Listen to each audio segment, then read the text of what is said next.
I'm a comedian. I always like to tell people that ahead of time, just in case it's not so evident later on. I wanted to just tell you, Bethel students, I'm delighted to be here. My sons and daughters all went to this school, and we had a wonderful experience here. I love this place. But I did have a little bit of a panic attack thinking about being here today. A couple of days ago, I was thinking about this program, and I got that little thing, because my whole thing in comedy has been talking about my life and then connecting with an audience. And it used to be easy 30 years ago when I was doing colleges, because we were so close to the same age. But you have remained the very same age, and I have gotten so much older, and I'm still talking about my life, and I'm hoping that you're able to jump the gap, which has become really big. For example, I had my 50-year checkup a couple months, a few years, well actually it's been almost a decade ago now.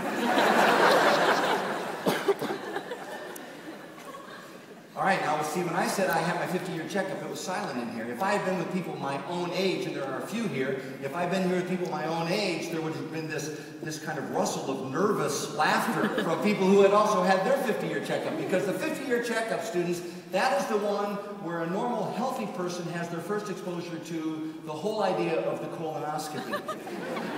Allow me to break that word down for you. Colon. That refers, you medical students know, that refers to the last 5 or 6 feet of the large intestine. Oscopy. That is a medical term. Literally translated, garden hose with camcorder.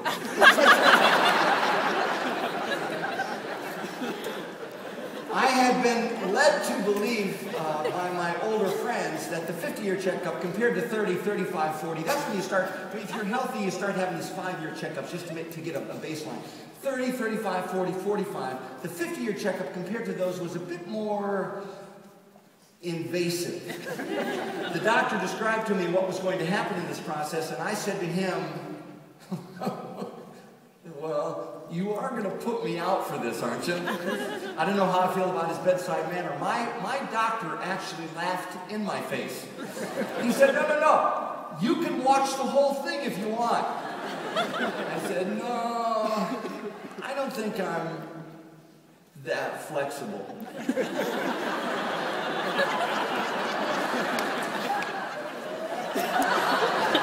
And then I had to drink 3 big plastic bottles of this stuff which was intended to cleanse my digestive system. And I found that stuff to be really effective. 3 a.m. I was in what had become my favorite place, and I heard my wife in the kitchen. She'd stayed in bed most of the night, but now she's in the kitchen rummaging through the garbage. I heard her say, "You did dilute this stuff, didn't you?" That would explain it. It cleansed my digestive system and every system that... I lost computer files that night. To make it worse, the instruction sheet from the hospital, and by the way, I did it in the hospital. One does not need to do it in the hospital. One can do it in cheaper. In fact, the hospital is the most expensive place I found out to do it. I didn't mind because I have an health insurance policy that covers virtually everything. I didn't realize at the time I have a $3 million deductible. But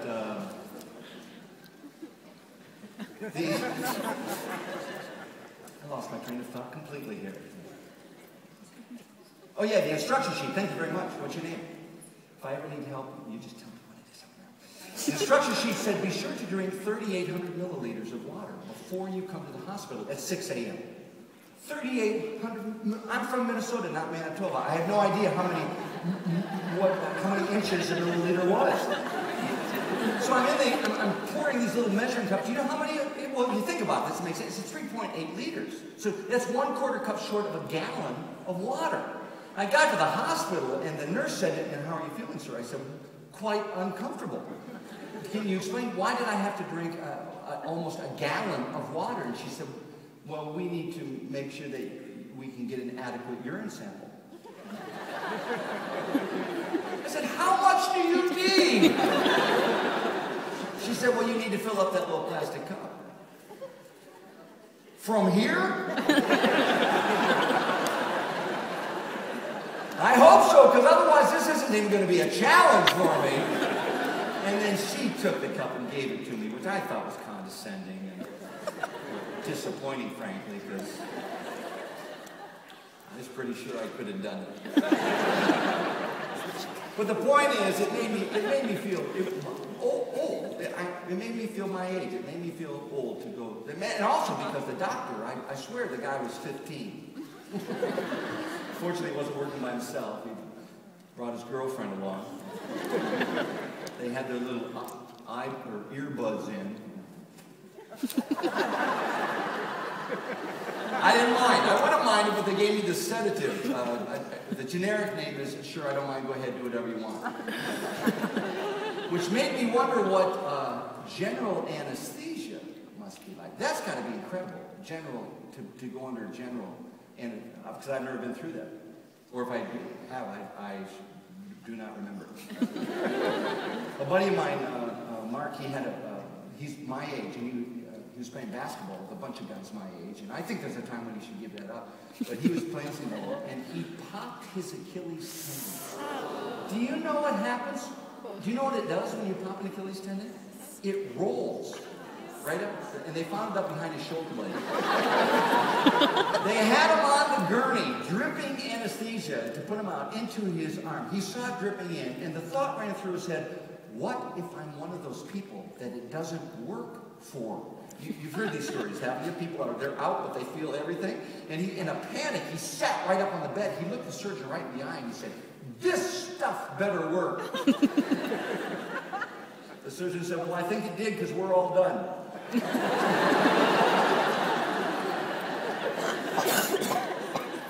I was talking to Chris LaRue, the chapel producer, and I said, Chris, she was the one who called me about doing the stage. And I said, explain to me, because it's unusual to have comedy for, the theme said comedy. I thought this is a little unusual, so help, what is it, what do you see me doing? And she was very helpful. I said, write some things out, and she did. And I read through part of these. Number one, don't be afraid to be a little bit crazy. We talked about this already, about some things that I do that you might enjoy. Number two, if you could help us, always we like to create a sense of community, Bethel community and family here, which is something I do naturally anyway. Number three, tell us a little bit about yourself, if you can, which I've already done. And number four, place a known call. Place a known call. I swear that's what it says. Place I cannot read your writing, Chris. Can you help me? Please. Oh, you see when you see it, it's like a puzzle. There it is. Please, no colonoscopy stories. So we're 3 out of 4. So I would like to begin today for our chapel here by doing something just a little bit crazy. And I'd like this guy right here to help me. Would you help me? Yeah. Hop right up here. Yeah. Hop right up.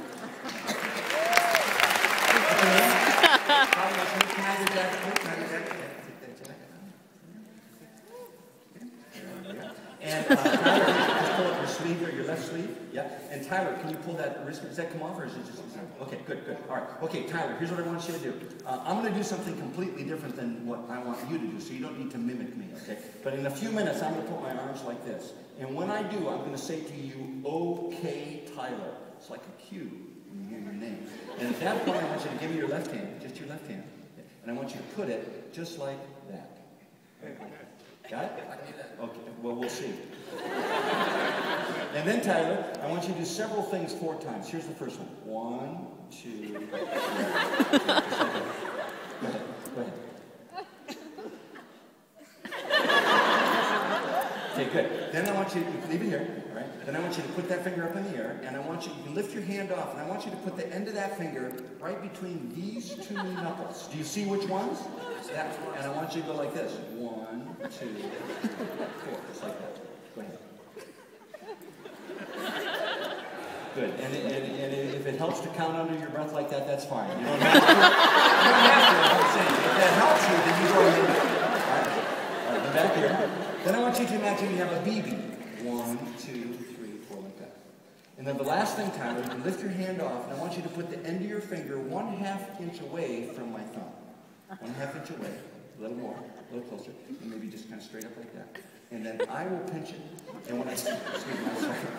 I will pinch it. I spit all over you guys. I will pinch it, and then when I pinch it, you can pull your arm way back like this. Okay? Okay, so Tyler, I would like to rehearse this one time because I'm not feeling real confident. All right? So I will say, okay, Tyler.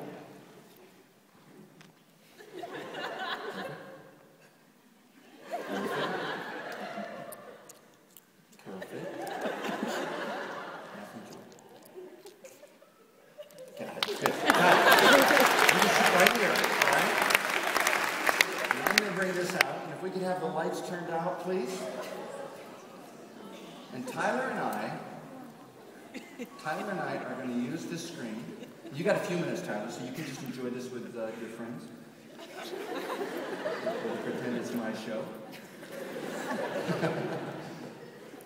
And we're going to use this screen. Sorry.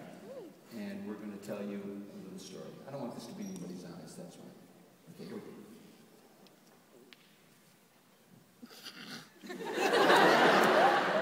When I was a child, I slept every night in the room by my father's study, where the light from the hall shone on the wall and gave life to my shadow buds. A play in 3 acts written by Big Bobby Stromberg.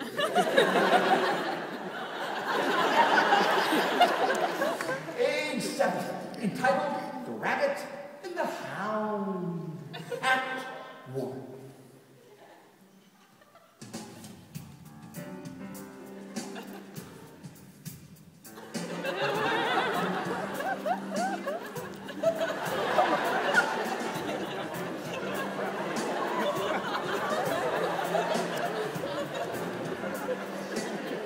Here, this would be the rabbit.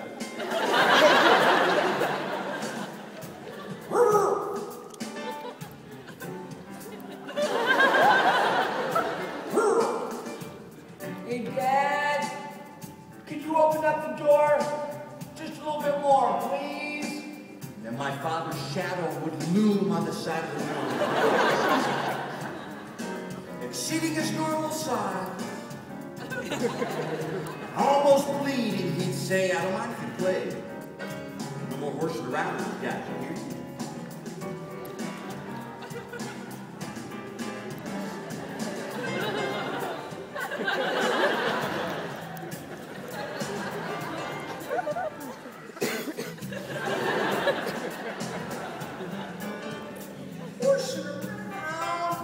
Horsing around.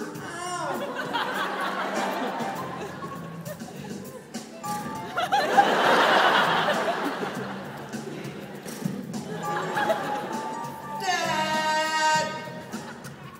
Come on, Dad! Son, I'm talking to you.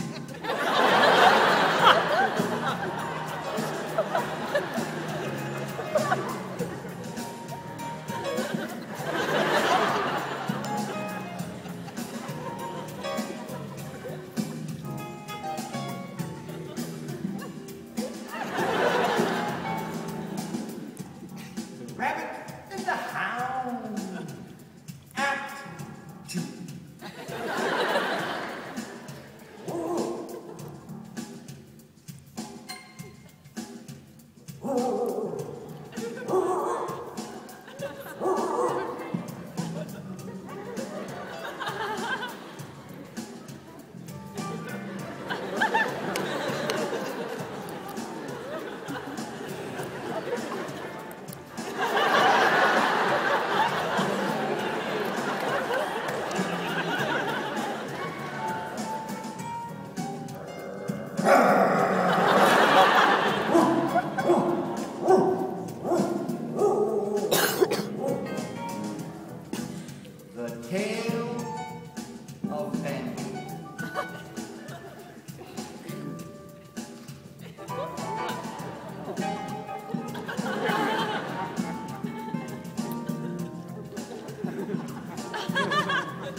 Dad, now another drink of water, please.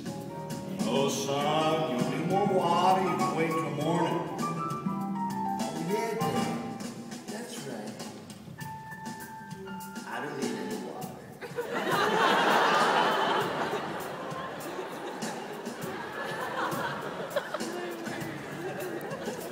I'll leave this a little longer for those of you who are still trying to get it.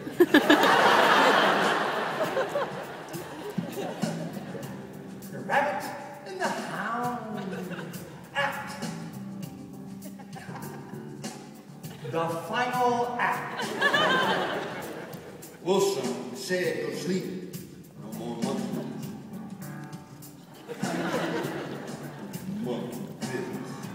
Monkey business indeed.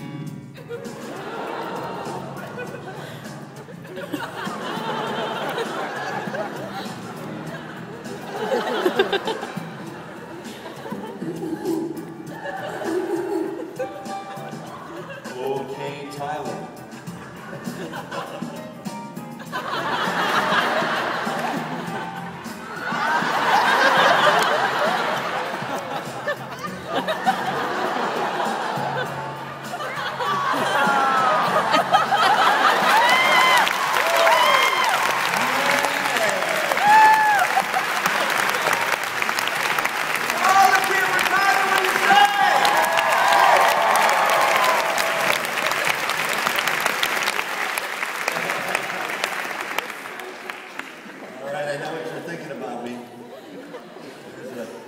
Man with way too much free time on his hands.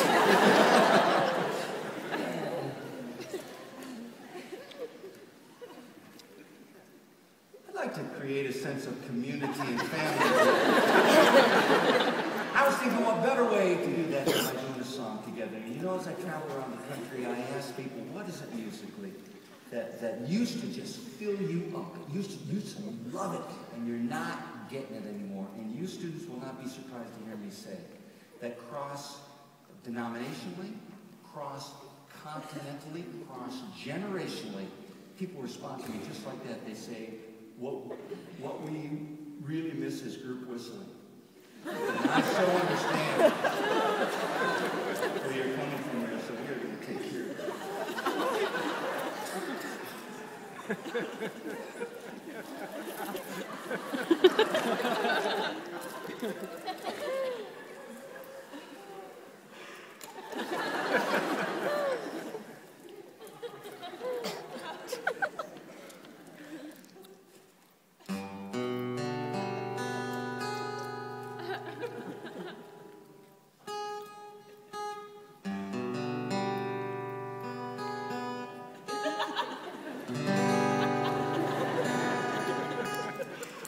Yeah, that's right.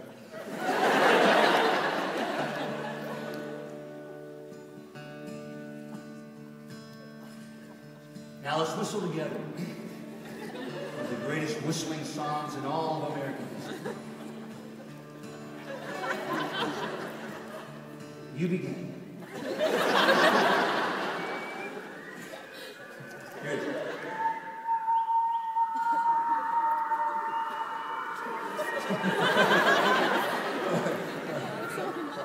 Please stop.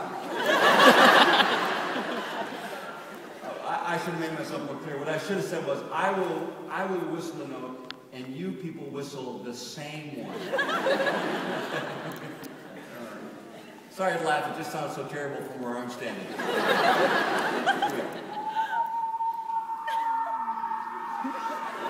Hey, just out of minute, is anybody tempted? Can anybody do this whistle? Let's hear it if you can do it.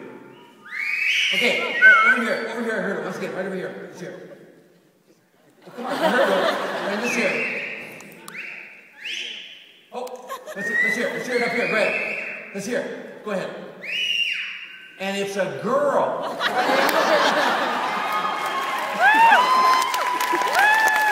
What's your name? Carolyn? Carolyn, can you do the one that goes wee wee? Can you do it real loud? Hey, Carolyn, that ticks me off.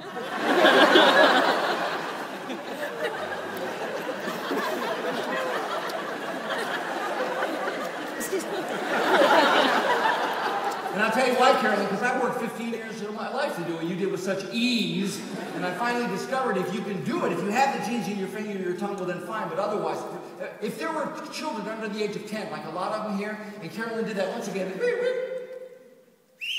and I said, hey kids, how many of you would love to do what Carolyn just did? How many students, how many hands do you think would go up? All of them, that's right, and when that happens in my concerts, and it often does, just as a word of encouragement for those kids, I say, give up. It was so frustrating to me, Carolyn, because I was the only one in my group of friends who couldn't do it. All my friends could do it except me, so I never felt a part of any. It was just so frustrating. I tell you what, Carolyn, when I do this, you do it, okay? Here we go. Ready? Here we are. Okay, be ready. That felt good. That felt good. I like that. I'd be walking down the street with my two friends, Kurt and Phil, and we would see Mark and Jay like 3 blocks down. And Kurt and Phil would go, hey, look, there's Mark and Jay. And they stick their fingers in their mouth and they go. And then way down there, Mark and Jay would go. And they'd stick their fingers in their mouth and they go.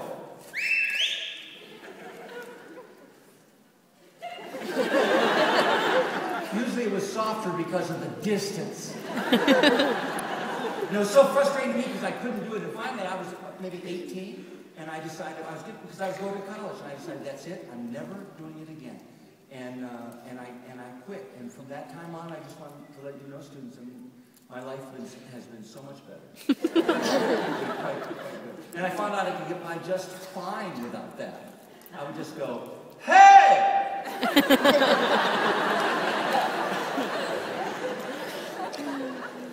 So here we are.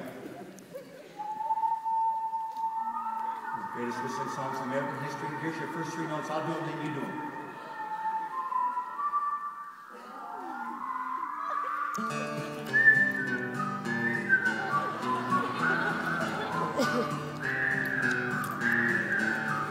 Again.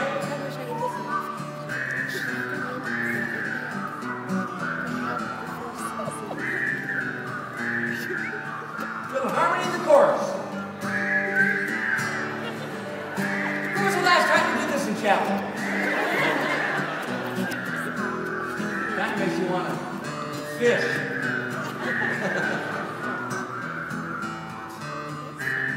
Last time the finger snap. Everybody, here it is.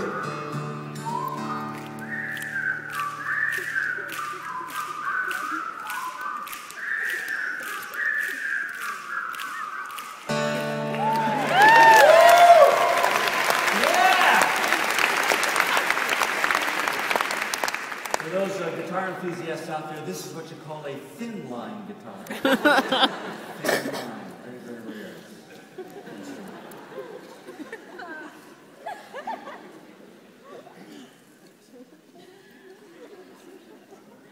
I'd like to tell you a little bit about myself. Most exciting thing I can tell you about myself is that in the last several years, for the first time, I have become a grandfather. I tell you, students, I know you can't understand this, but there's nothing like it. There is nothing like it. I did not know I had that place inside. I told my 2 sons, I thought I loved you with my whole heart. But apparently not. Until your kids were born, I didn't know I had that extra 3/4 in there. And then my parents got a chance to come out and meet their first great-grandson. His name was Ben. Is still. To see my dad, this little man with this beautiful little baby, same family, yet vastly different worlds. Here is my grandson, who was just born to affluent, well-educated parents in a high-tech hospital. And here is my dad, this little old man. My dad's been an old man for a number of years. He just recently became a little old. To see him holding this little baby, my dad, who was not born into affluency, but born to dirt-poor immigrant Swedish farmers in the Rocky Hills of Pennsylvania, and not born in a high-tech hospital, but born out in the barn. And then they laid him in the manger. Because there was no room. And then the shepherds came. Roy and Vera Shepherd. Down the road. I tell you, my dad's generation, these are interesting guys. Give me a little family history here. This is the house that I grew up in. This is the house that I moved my parents out of just a few years ago. This is the house that my parents lived in for 50 years, during which time they threw away nothing. I pulled up to that right side garage door. My dad's standing there. He says, he's overwhelmed with the work we've just done. He said, well, what do you want to do with these? He's got a pile of slide carousels. You don't even know what those are. There are 20 slides per carousel. Photographic. Do you know what this even is, students? Do you know what a slide is? Okay. 100 of them in each of those carousels, spanning 20 years of my life. That's roughly 2,000 slides in no particular order. I said, Dad, put them in some boxes there. Send them to me in Minnesota. I will take care of them. You do not need to worry about our family slides. I will be the keeper of the slides. Here's the truth. I didn't want them. Because I remembered our family slideshows. I didn't enjoy them. I felt that many of our slides were not high quality. I felt a lot of our slides were they seemed to be not well cared for. I would say, Dad, honestly, look at that. Why would you even keep a slide like that? Why don't you just throw it away? And he would say, no, I like your mom in that little wedge. I think she looks pretty there. Oh, if we had 2,000 slides, I swear 1,300 of them had a flame coming from one side to the other. We had no idea how it got there, why it was there, what the reason was. When the man sold the camera to my mom, he said, Lucille, you're going to love this camera. You can hardly take a bad picture. Then he took the camera, pointed at my mom, and took the very first shot.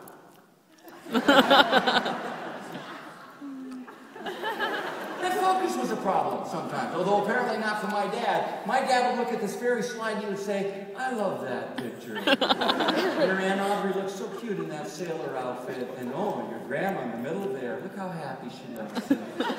And Lucille, why don't you wear that orange pantsuit anymore? I think that looks so nice on you. This, of course, as you can see, is my mom on the left of the front porch there, my teenage sister in the middle, and it's kind of embarrassing, but you can tell on the right there by the fashions are some relatives visiting from Sweden.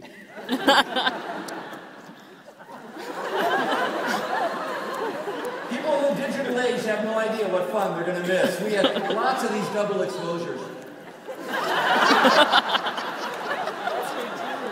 This is one my sister called Winter Dream. Another artsy composition of my mom and dad. They're floating in the trees above the car, beside the bike. Another of my sister doing handstands in her bathing suit in somebody's snowfield. Who is that?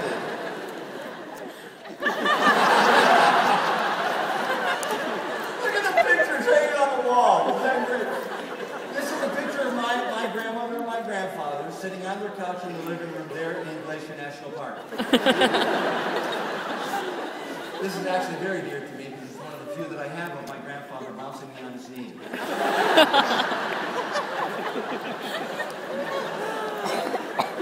That was quite well proportioned for a baby, don't you think? Oh, and this is actually a triple. I can't prove this to you. I wish I could, but unfortunately you don't know these people. But I swear this is a triple exposure. There are 3 couples in this photo who have never met.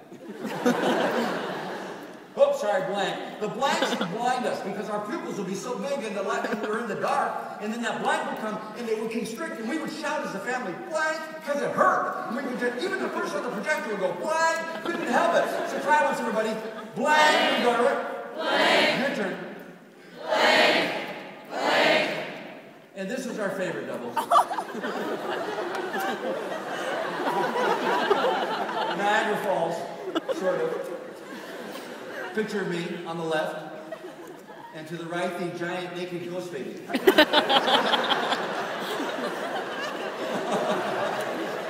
And that guardrail's in a handy place, don't you think?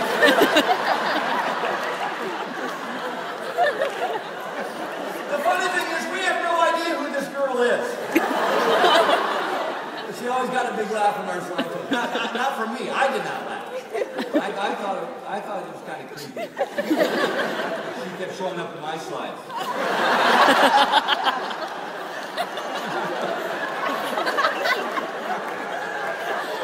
Now she's not getting older, but she's getting bigger.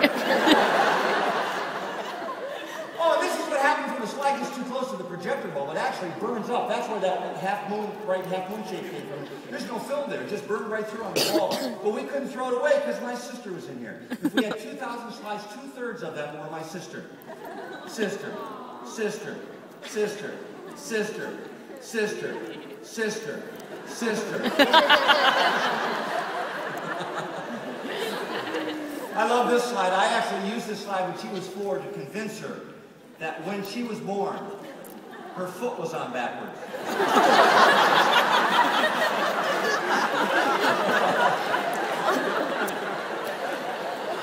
So there was a progression to our family slideshows. They went sister, focus, flaming, double, damage, ghost baby.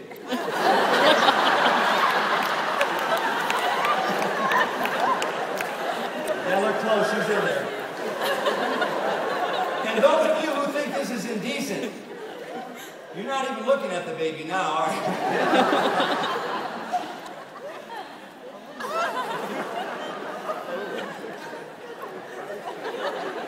Thanks, now you're just laughing at my family. Remember Gary Larson from the Far Side comics? Remember Far Side?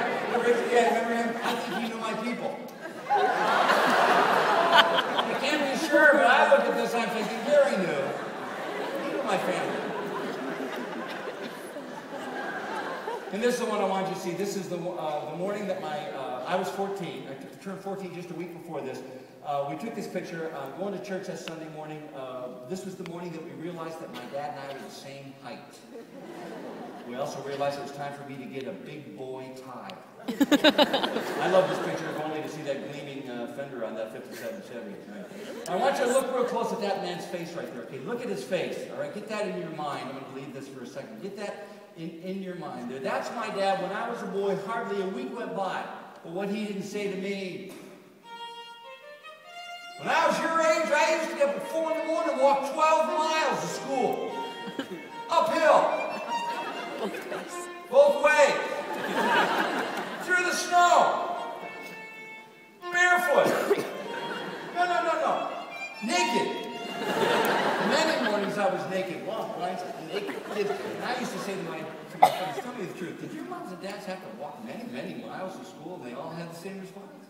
Except for one of my buddies who said, no. As I recall, my dad only used to have to go about 9. But he used to have to raft part of it. As my dad, when I was a kid, if I said to him, oh man, it's freezing out there today, my dad would say, you have no idea what cold is.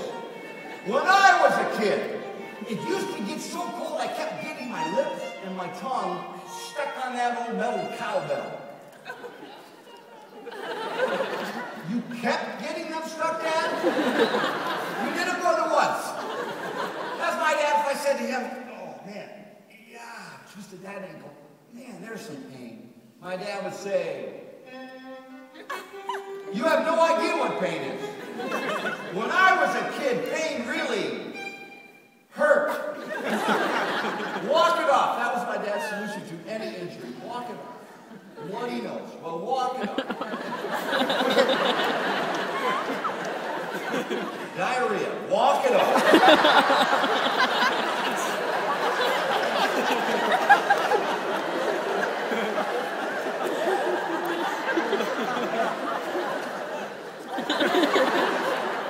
Thanks, Dad.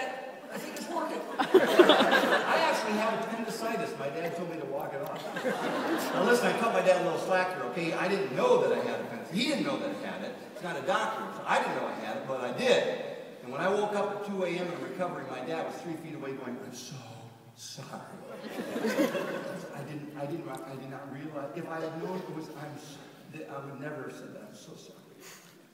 I thought it was a gallstone or a twisted bowel. I think it probably was a little tougher for my dad's generation than it was for me. Maybe a little safer for me than it was for him. I get that, but it was dangerous when I was a kid.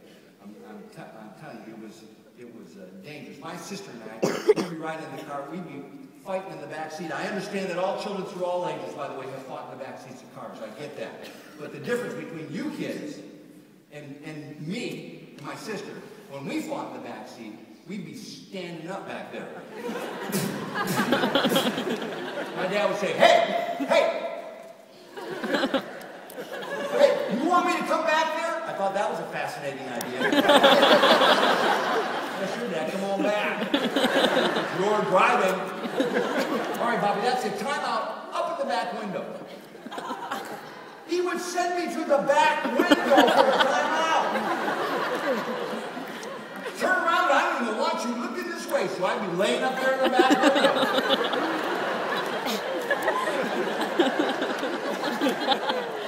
Little solar heat coming in. Oh, look, there's a farmer on a combine chasing us. Passing us, actually, on the shoulder. And he's drinking. Praying we wouldn't have to swerve for deer, because there were deer everywhere. North central Pennsylvania, you would not have believed it. Honestly, you know there are deer. There are lots of deer in your country, I'm sure, but you would not believe where I grew up. I was like 10 before I realized that deer were living creatures.